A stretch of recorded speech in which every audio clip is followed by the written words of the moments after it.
Hello दोस्तों, welcome to अलजिया study.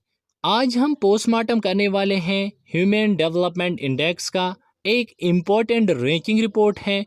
2022 में India की रैंक क्या थी, 25 में इंडिया की रैंक क्या है। एक इम्पोर्टेंट टॉपिक है यूपीएससी के लिए, स्टेट लेवल के लिए और कोई भी वनडे टाइप का एग्ज़ाम हो, यहाँ से क्वेश्चंस पूछे जा सकते हैं।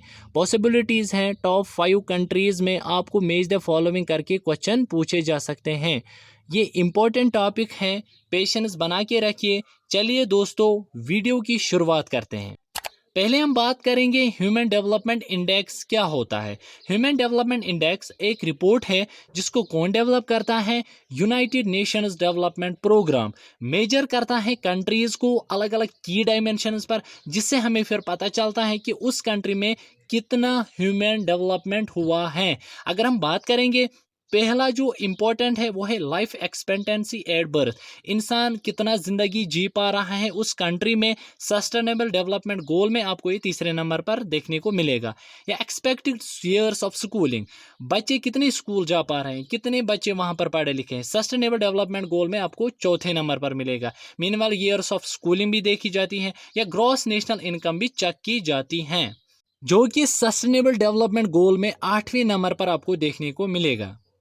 अगर हम बात करेंगे ह्यूमन डेवलपमेंट इंडेक्स में इंडिया की रैंक कहाँ पर है, उतना ज़्यादा इंप्रूवमेंट आपको देखने को नहीं मिलेगा जितने वर्ल्ड ने एक्सपेक्टेशन की थी, क्योंकि यहाँ पर अगर हम बात करेंगे, एक ग्रोविंग इकोनॉमी है इंडिया। अगर हम की पॉइंट्स की बात करेंगे, ह्यूमन डेवलपमेंट इंडेक्स रिपोर्ट जो है, अगर हम इंडिया का स्पोर्ट देखेंगे तो 135 था 2021 में, उसके बाद 134 था 2022 में।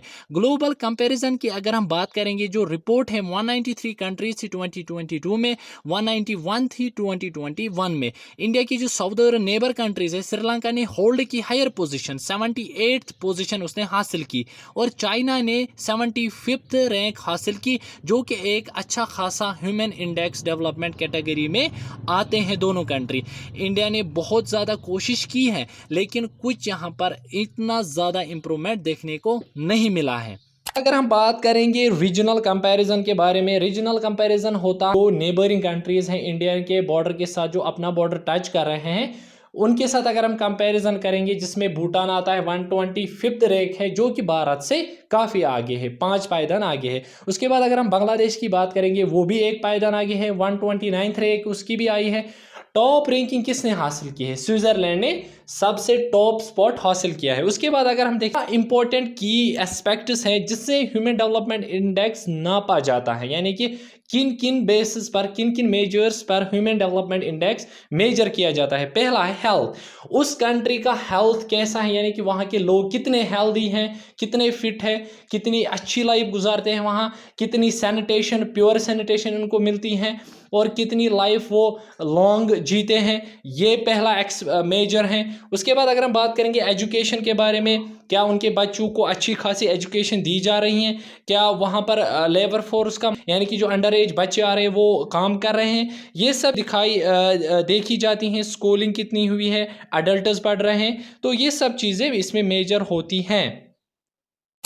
अगर हम तीसरे कंपोनेंट की बात करेंगे, लिविंग स्टैंडर्ड यहाँ पर रिप्रेजेंट करता है ग्रॉस नेशनल इनकम को, यानी एक इंसान, एक इंडिविजुअल के पास कितनी इनकम है, क्या उसके पास परचेजिंग पावर है चीज़ों को ख़रीदने के लिए, उसकी सोशो इकोनॉमी लाइफ कैसी चल रही है उस कंट्री में। ये तीसरा इंपॉर्टेंट कंपोनेंट आता है इसमें। उसके बाद अगर हम क्रिटिसिज्म की बात करेंगे, बहुत ज़्यादा क्रिटिसिज्म भी होता है इसका। इसमें जो पहला क्रिटिसिज्म होता है वो होता है लिमिटेड स्कोप। इनका मानना है कि जो ह्यूमन डेवलपमेंट इंडेक्स है, ये फोकस करता है कुछ चीज़ों पर, जिसमें हेल्थ, एजुकेशन या इनकम डायमेंशंस आते हैं। अगर हम बात करेंगे कुछ एस्पेक्ट जो बहुत ज़्यादा इंपॉर्टेंट है, जिसमें जेंडर इक्वलिटी, पॉलिटिकल राइट्स या एनवायरमेंटल सस्टेनेबिलिटी आती हैं, या सोशल इंक्लूजन आता है, उस पर ये ज़्यादा फोकस नहीं करता है, जिससे एक इनकम्प्लीट डेवलपमेंट होता है, ओवरलुकिंग एक एरिया का या एक इंडिविजुअल का। उसके बाद अगर हम बात करेंगे, दूसरा इंपॉर्टेंट क्रिटिक है इसमें स्टैटिक मेजरमेंट, यानी कि इसमें इतने ज़्यादा चेंजेस नहीं आते हैं, क्योंकि अगर हम बात करेंगे, ये एक स्नैपशॉट डेवलपमेंट पर फोकस करता है, यानी कि एक जगह पर, एक स्पेसिफिक टाइम पर। इसमें चेंजेस आनी चाहिए ओवर टाइम, क्योंकि अगर आप देखोगे जो भी इंडिविजुअल है उसको चेंज की ज़रूरत है, उसको मॉडर्न ज़रूरत है, उसको अलग अलग चीज़ों की ज़रूरत है, जिसके साथ साथ उसमें ऑल राउंड इम्प्रूवमेंट आनी चाहिए। तो ये एक इम्पॉर्टेंट इसका जो क्रिटिक है ये भी इसमें ऐड होता है। अब हम लास्ट में देखेंगे यूनाइटेड नेशन डेवलपमेंट प्रोग्राम के बारे में थोड़ी सी इंफॉर्मेशन, क्योंकि वीडियो के पहले में मैंने बताया है कि जो ये रिपोर्ट है इसको हमारे सामने कौन यहाँ पर पेश करता है, वो है यूनाइटेड नेशन डेवलपमेंट प्रोग्राम। ये एक नेटवर्क है जो कि यहाँ पर ग्लोबली पॉवर्टी को मेजर करता है, अलग अलग चीज़ों को मेजर करता है, और इसकी फॉर्मेशन 1965 में हुई यूनाइटेड नेशन जनरल असेंबली के थ्रू। इसके बाद अगर हम बात करेंगे इसके जो मिशंस है वो अलग अलग एडवाइस देते हैं, ट्रेनिंग देते हैं, फाइनेंशियल सपोर्ट देते हैं अलग अलग डेवलपिंग कंट्रीज़ को। इनका फोकस होता है जो लीस्ट डेवलप्ड नेशंस यानी कि जो पिछड़े हुए देश हैं उनको यहाँ पर बराबरी के सामान लाने, यानी उनमें सस्टेनेबल डेवलपमेंट इम्प्रूव करना, क्वालिटी ऑफ लाइफ लोगों की इम्प्रूव करना।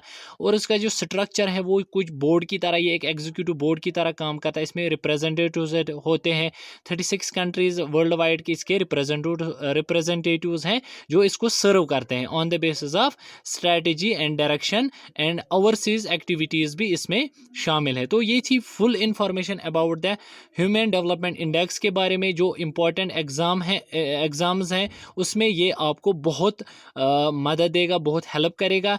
आई होप सो आपको ये इन्फॉर्मेशन पसंद आई होगी। Thank you, have a nice day.